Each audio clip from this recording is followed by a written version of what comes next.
aggressive patrol and ambushes.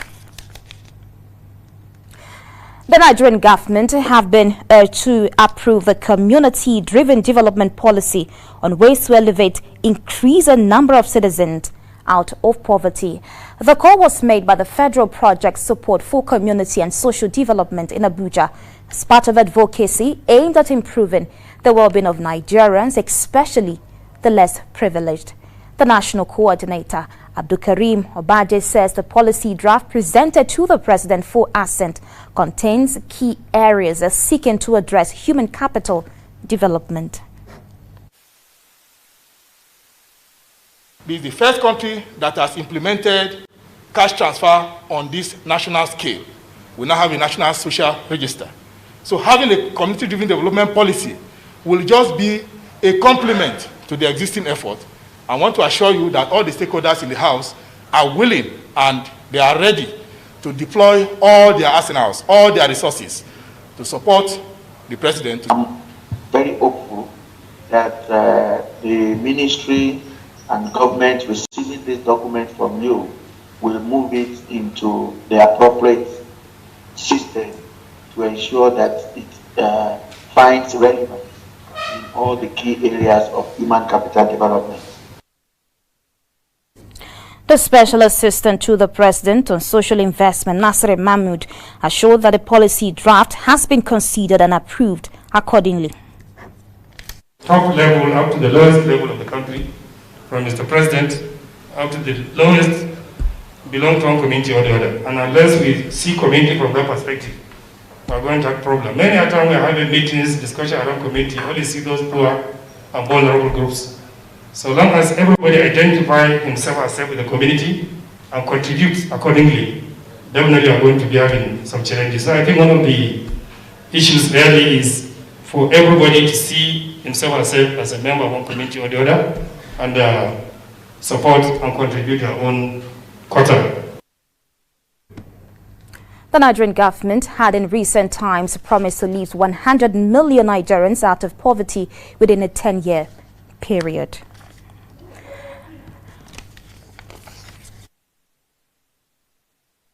And the Southeast Governors Forum says it received with sympathy the sad news of the death of the Emir of Zauzau, His Royal Highness Shehu Idris, which occurred on September 20, 2020 at the age of 84. In a statement signed by the chairman of the forum, Governor Dave Umahi of Ebonyi State, says the consummate royal father whose ascendancy and reign as Emir of Zauzau was remarkably noteworthy. The statement further highlighted that he was an accomplished scholar and detribalized statesman who promoted social coexistence and dialectical cohesion among the inhabitants of his kingdom. The Governors Forum says although it will miss his fatherly counsel and great sense of humor, it urges Your Excellency, the Governor of Kaduna State and the Zauzau Emirate Council to be consoled by the legacies of his purposeful leadership and prayed his soul finds mercy in the Lord.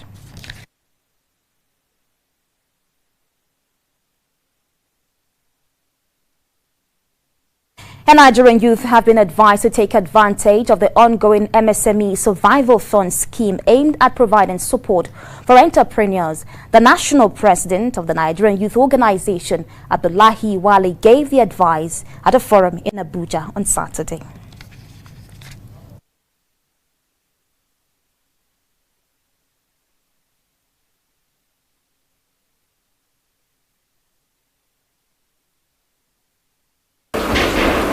Ladies and gentlemen, let me emphasize here that entrepreneurship and local private enterprise are critical components of Nigeria's economic development. The group said government has approved several stimulus packages domiciled in the Ministry of Youth and Sport Development to cushion the effect of COVID-19. The minister launched, or the ministry launched DEAL, D-E-E-L, which is digital skills acquisition, employability, entrepreneurship and leadership that was launched last year on Africa Youth Day. And for that reason, we're going through each of the letters, so the digital skills. So far, I think we can say we've trained almost 30,000 Nigerian youths. The federal government says 174,574 persons have registered for the 75 billion naira micro, small and medium enterprises survival fund scheme. Within 48 hours, it opened a portal. And the Nigerian government has restated its commitment to implement the United Nations Decade of Action Against Road Traffic Accident Reduction of Fatalities. The Minister of State for Transportation, Bamishola Saraki, said this in Abuja during a workshop on truck renewal policy presented by the Assistant Director, Mass Transit Administration, Angela Kayede Saraki. He described the incessant road crash involving trucks across the country as a serious epidemic. Transportation of petroleum products is an alternative that must be followed by road transport unions and associations. 2 crashes, 60 deaths. The fatality is very high. I've been raising this alarm. So we need to put all the instrumentalities for us to get all these things done.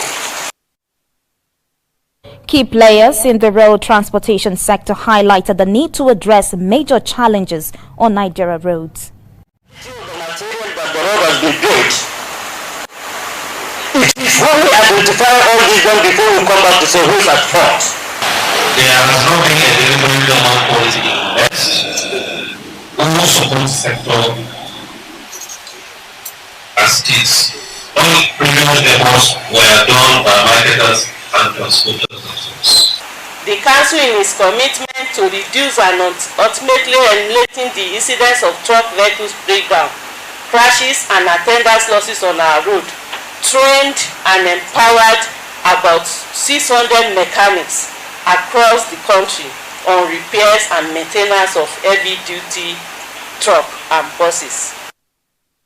Major oil markets and the National Association of Road Transport Owners were advised to train and retrain their employees in order to update their knowledge on contemporary trends in transportation safety. And that's the world news on AIT. Please be sure to subscribe to our official YouTube channel and follow us on our social media handles, all at official AIT Live on Facebook, Instagram and Twitter to stay up to date on today's biggest stories.